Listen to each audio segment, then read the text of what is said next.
Usually we want to talk to you about a lot of things. This is really about COVID and about vaccinations. I got to be frank with you. So let's go to the numbers first. After a spike up after the holidays, it looks to me at least like it's coming down pretty much in all the counties across New Jersey. Where are you, and are you considering backing off on some of the restrictions? David, good to be with you.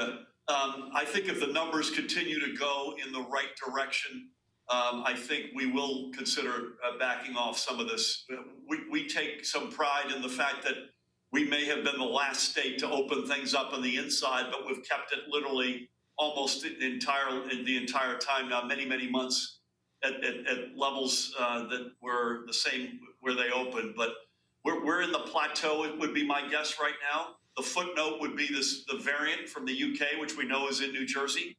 So I have to say that, we don't know 100% how that is going to take us from here, but I'd say we are in the plateau and beginning to come down mode, God willing. And what does that say about your hospital situation? We know in New York now they're starting to allow some elective surgery, presumably because they have enough capacity. Do you have enough capacity in New Jersey?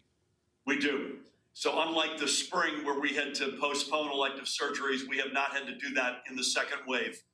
So our hospitals are staying, right now we've got about 3,250 folks in our hospitals across the state from COVID. The peak was 8,270 in April. So we are, thank God, a long distance from that. So obviously the way to really get through this is through vaccines. Everybody believes that at this point. Give us a sense of where you are in New Jersey. How many people do you have to vaccinate to get to that critical 70-75% number? What kind of time horizon does that require? So, David, our objective is to get to 4.7 million adults in New Jersey. That would be 70% of our adult population within 6 months, and we said that in December. I still think we've got a shot at that, but we got overpromised and underdelivered by the last administration. And so we're still bumping along at a plus or minus 100,000 first doses a week. That's probably a fraction of what we actually need. The good news is we're bearing down now on 600,000 vaccinations done already.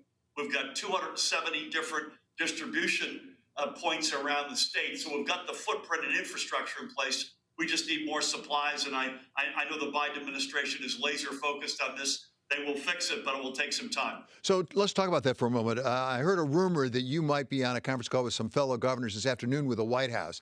If that's true, what will you ask them? At the moment, I'm not scheduled to be on one, but that doesn't mean that may not happen.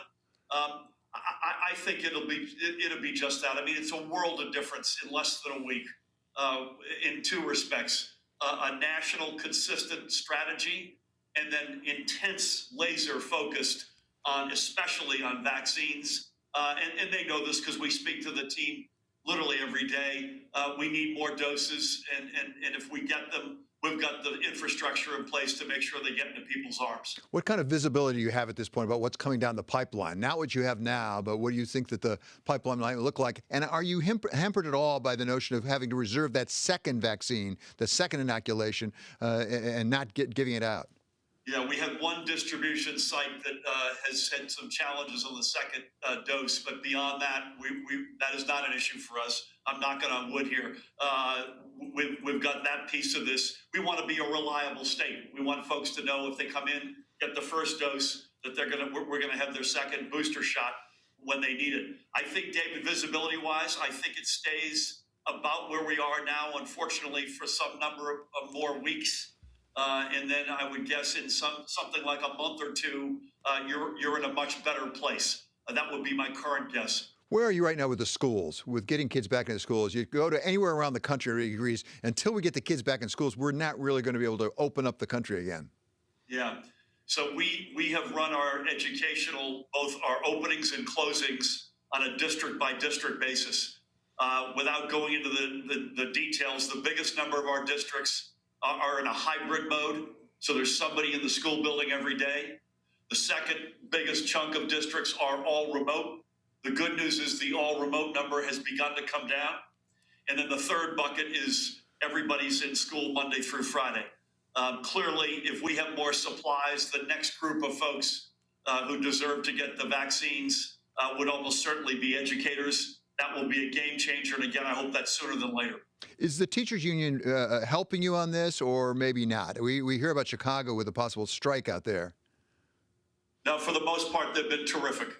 Their concerns are rightful. This is the most stressful school experience anyone has ever had to deal with, whether that's an educator, parents, kids, administrators. And I make it my business each week to call up a handful of educators and talk to them directly. But listen, so far so good. Is it perfect? I mean, everybody wants something right now that is not within reach, and that includes a lot more vaccine doses. But God willing, we'll get there sooner than later. Okay, we always like to talk about the money. This is Bloomberg after all, but talk about the money in connection with COVID-19. We have President Biden now saying we really need to get some of that $1.9 trillion to the states. Give us a sense of where New Jersey is right now in finances, why that is necessary for you to get done what you need to get done with respect to COVID-19. You betcha. That $1.9 trillion is just what the doctor ordered. So put aside money for vaccines, testing, getting schools opening, handing checks to richly deserving citizens. We need a big chunk of state and local aid, and we're not alone. This is every American state. That sounds abstract, but what that means is keeping the frontline workers, police, fire, educators, healthcare workers, employed in their position, delivering the services that our residents so desperately need. And our number's a big number. I mentioned to you, I think about 6 or 8 months ago, between then and the end of this calendar year for New Jersey, that could be up to $20 billion. And that's still a number I'm sticking with.